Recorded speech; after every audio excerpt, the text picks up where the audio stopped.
नमस्कार, मैं हूं विक्रम उपाध्याय और आप देख रहे हैं इलेक्शन मंत्रा। आज भारतीय राजनीति के लिए बड़ी खबर है क्योंकि आम आदमी पार्टी के मुखिया और दिल्ली के मुख्यमंत्री जेल से रिहा हो गए हैं। जेल से रिहा इसलिए नहीं हुए कि अदालत ने उन्हें दोष मुक्त माना है, बल्कि इसलिए कि केवल चुनाव के प्रचार के लिए उनको लगभग 15 दिन का समय सुप्रीम कोर्ट ने दिया है। सुप्रीम कोर्ट के जिस जस्टिस ने उनको ये जमानत दी है, उनका ये कहना है कि चुनाव प्रचार के लिए एक किसी पार्टी का मुखिया का बाहर होना जरूरी है। अरविंद केजरीवाल से जुड़े तमाम मुद्दों पर, भारतीय राजनीति पर उसके असर पे आज हम बातचीत कर रहे हैं और हमारे साथ इस समय है न्यूटन मिश्रा, जो भारतीय राजनीति और भारतीय मीडिया दोनों में अच्छी दखल रख सकते हैं और इनका एक अच्छा अध्ययन और प्रभाव भी है। न्यूटन जी, अरविंद केजरीवाल जी इस समय जमानत पे आ गए हैं। देखिए, भारतीय राजनीति पे सुप्रीम कोर्ट एक गलत पैरामीटर सेट करने जा रहा है।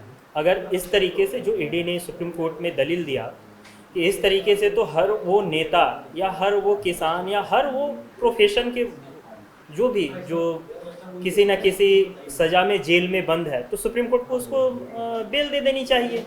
कि खेती करनी है तो खेती का मौसम चल रहा है तो इसलिए उसको बेल मिलना चाहिए। तो सुप्रीम कोर्ट अपने जजमेंट, अपने वर्डिक्ट से ये क्या पैमाना या पैरामीटर सेट करने जा रहा है देश में, उसने एक तो सेट कर दिया। आप ठीक कह रहे हैं। अरविंद केजरीवाल के साथ साथ बहुत सारे राजनीतिज्ञ और भी जेल में हैं। आप देखेंगे आम आदमी पार्टी के ही 2 लोग पहले से जेल में हैं। इसके अलावा झारखंड मुक्ति मोर्चा के अध्यक्ष जेल में हैं। तो ये को अगर जमानत मिलेगी तो ये तो परिपाटी बन जाएगी, सबको मिलेगी। बिल्कुल, मैं वही ईडी ने यही और कहते हैं कि ईडी के वकील ने सुप्रीम कोर्ट में यही कल से दलीलें दे रहे हैं। और ये हमारा नहीं, सुप्रीम कोर्ट जितनी तत्परता अरविंद केजरीवाल के लिए दिखाया है, अगर उतनी ही तत्परता भारत के में जो भ्रष्टाचार हो रहे हैं अलग अलग प्रदेशों में, अगर उन पे दिखा देता, भारत में जिस प्रकार से मीडिया का गला घोंटा जा रहा है अलग अलग प्रदेशों में, मैं सिर्फ क्योंकि केंद्र सरकार की बात नहीं कर रहा, जी। मैं उन पार्टियों की भी बात कर रहा हूं जो केंद्र सरकार के अपोजिशन है लेकिन वो किसी ना किसी स्टेट में सत्ता में है। अच्छा न्यूटन जी, 3 फेज के चुनाव तो संपन्न हो गए हैं, 4 फेज के चुनाव बाकी हैं और 4 फेज में दिल्ली भी है, पंजाब भी है। आपको लगता है ये भारतीय जनता पार्टी के लिए मुश्किल होने वाली है? मैं ये कहूँगा कि ये केंद्र सरकार, भारतीय जनता पार्टी और एनडीए, इन तीनों के लिए, अब कहेंगे कि तीनों, क्योंकि सरकार किसी पार्टी और किसी दल की नहीं होती, सरकार सबकी होती है जिस देश में होती है। एनडीए जिसमें कई सारे दल आके मिले हुए हैं और भारतीय जनता पार्टी जो मुख्य सत्तारूढ़ पार्टी है, इन तीनों के लिए आज का वर्डिक्ट सुप्रीम कोर्ट का एक झटका है। दूसरी बात जो आपने पूछा दिल्ली और पंजाब के चुनाव में, तो पंजाब के चुनाव में अरविंद केजरीवाल का छूटना पंजाब के चुनाव में आम आदमी पार्टी द्वारा एक तरह से मानिए क्लीन स्वीप, क्योंकि अरविंद केजरीवाल गिरगिट का भी बहुत बड़ा गिरगिट है। ये वर्ड कहना या नहीं कहना चाहिए, लेकिन ज़रूर कहना चाहिए, मैं मानता हूँ, और पूरी दुनिया इसको यूज कर रही है।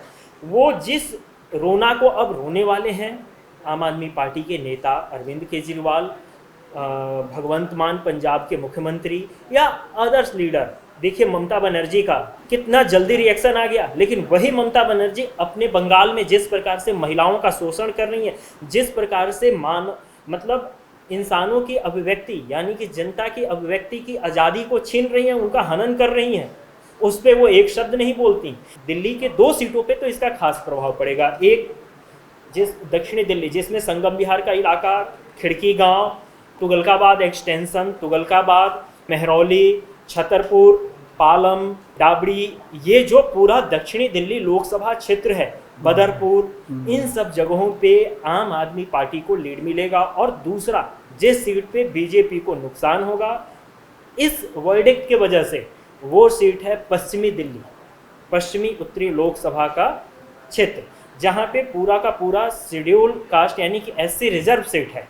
वहाँ पे इनको बीजेपी को नुकसान होने वाला है और आम आदमी पार्टी के खाते में वो सीट अब जाती हुई दिखेगी। अच्छा न्यूटन जी, मैं एक बात कहता हूँ, अरविंद केजरीवाल किसी तरह से अदालत द्वारा बरी नहीं किए गए हैं, ना ही उनके जमानत पे कोई विचार हुआ है। बल्कि सुप्रीम कोर्ट ने ये कहा है कि 1 जून के बाद यानी 2 जून को वापस उनको जेल में जाना पड़ेगा। उनके ऊपर जितने आरोप लगे हैं किसी भी आरोप में उनको क्लीन चिट नहीं मिली है। दूसरी तरफ दिल्ली के लेफ्टिनेंट जनरल ने उनके एलजी ने उनके ऊपर जो है एनआईए का जो है जांच बिठा दी है और ये बहुत बड़ा आरोप लगा है कि उन्होंने आतंकवादी संगठनों से पैसा लिया है। तो इतने सारे जो है बैगेज लेके, इतने सारे आरोप लेके अरविंद केजरीवाल क्या मोरल रूप से इतने मजबूत होंगे कि वो जनता के बीच में जाएं? देखिए, आपकी सारी बातें एक तरफ और सुप्रीम कोर्ट का उनको 2 हफ्ते का मोहलत देना एक तरफ, इन सब पे वो भारी पड़ गया। उनको क्या है कि 2 हफ्ते की मोहलत दे दी। ऐसे जैसे आपने बात कहा, मैं वो बात कहने वाला था कि शिबू सोरेन को दे देना चाहिए, हेमंत सोरेन को दे देना चाहिए, संजय सिंह को दे देना चाहिए, सिसोदिया को दे देना चाहिए, सत्येंद्र जैन को दे देना चाहिए। ऐसे और भी लोग हैं, बहुत सारे कविता लोग हैं, उनको दे देना चाहिए। मैं तो कहता हूं कि सुकेश रंजन को दे देना चाहिए, उसको अपनी गर्लफ्रेंड से इतने महीनों से नहीं मिला है बेचारा, उसको दे देना चाहिए। भाई, एक बॉयफ्रेंड एक गर्लफ्रेंड से नहीं मिल पा रहा है, इतनी महंगी महंगी गिफ्टें देता है, करोड़ों के कहते हैं कि यार्ड में वो उसको घुमाता है, उसको भी दे देना चाहिए। इंडिया गठबंधन में अरविंद केजरीवाल एक प्रमुख घटक के रूप में शामिल हुए थे और अभी तक के 3 फेज के इलेक्शन में वो नहीं थे, तो आम आदमी पार्टी की तरफ से कोई बहुत बड़ा चेहरा भी नहीं था। अब जो कि 4 फेज का इलेक्शन होने हैं, आपको लगता है कि ये जो 4 फेज के इलेक्शंस है, इंडिया गठबंधन अरविंद केजरीवाल को स्पेस देगा क्या? क्योंकि मैं इसलिए यह कह रहा हूँ कि ऑलरेडी राहुल गांधी अपने बिल्कुल एकदम चरम पे हैं, उनकी बातें जनता तक पहुँच रही हैं, प्रियंका गांधी स्पेस खा रही हैं टेलीविज़न का। ऐसे में क्या अरविंद केजरीवाल को पुरानी स्थिति वापस मिलती दिखाई दे रही है आपको?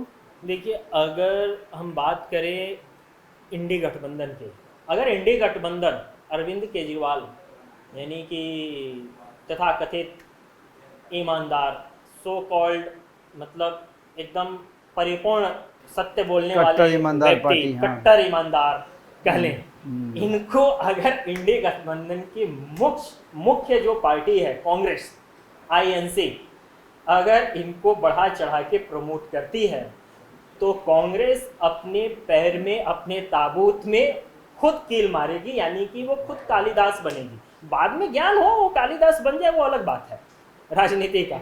लेकिन यहाँ पे देखने वाली बात है कि भारतीय जनता पार्टी जो सत्तारूढ़ पार्टी है, इस वर्डिक्ट को किस प्रकार से जनता के बीच में रख रही है जी, किस प्रकार से इनके जो भी स्टेटमेंट है उसका कंपोनेंट, उसका काट, उसका काउंटर कर रही है। ये सबसे इंपॉर्टेंट है। फुटेज खाना, स्पेस खाना, इट्स नॉट इंपॉर्टेंट। वो इंडी गठबंधन समझे। अगर इंडी गठबंधन अरविंद केजरीवाल को एक फेस बना के लेके जाती है, तो कांग्रेस और बाकी के जो कुछ पार्टियां हैं वो खुद अपने आप के पैर में कुल्हाड़ी मारेंगे। और दूसरी सबसे बड़ी बात, मजेदार चीज देखिए, मुझे नहीं लगता कि कांग्रेस ऐसी गलती करेगी, मुझे नहीं लगता कि समाजवादी पार्टी ऐसी गलती करेगी, मुझे नहीं लगता कि बाकी की जो इंडी गठबंधन की पार्टियां हैं, चाहे वो शिवसेना, उद्धव ठाकरे की गुट हो या शरद पवार की एनसीपी हो, ये लोग ऐसे काम करने वाले हैं। और उसी का नतीजा अभी पिछले हफ्ते अरविंदर सिंह लवली, जो अभी तत्कालीन अब तो बीजेपी के हो चुके हैं, उन्होंने इसी आम आदमी पार्टी के खिलाफ आवाज उठा के इंडियन नेशनल कांग्रेस से बाहर गए और अपना इस्तीफा सौंपा और तमाम तरह के बम उन्होंने फोड़ा।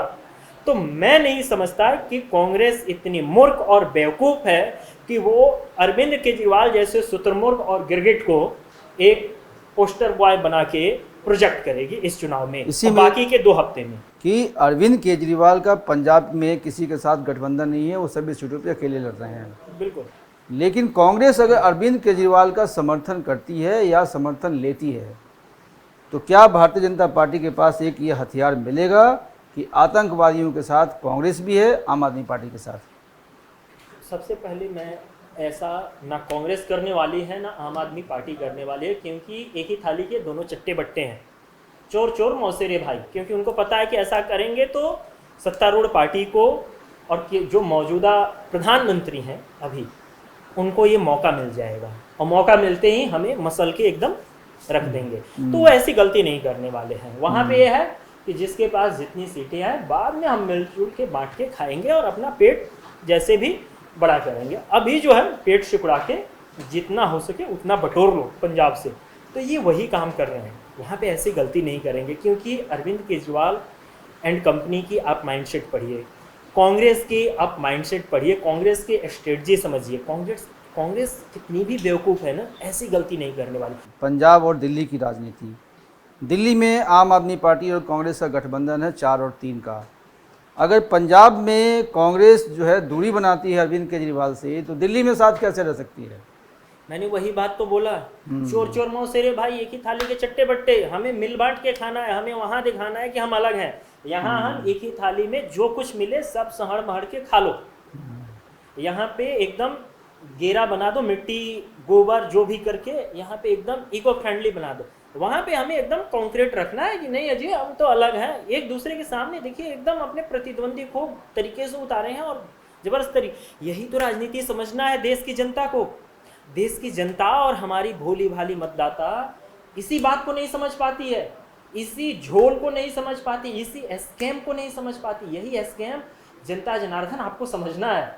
नितिन जी, इस कार्यक्रम को यहीं समाप्त करते हैं, क्योंकि हम बात आम आदमी पार्टी की कर रहे हैं, अरविंद केजरीवाल की कर रहे हैं। उनकी रिहाई होते ही नए नए नाटक जो है शुरू होने वाले हैं। कल देखते हैं इस पर क्या होता है।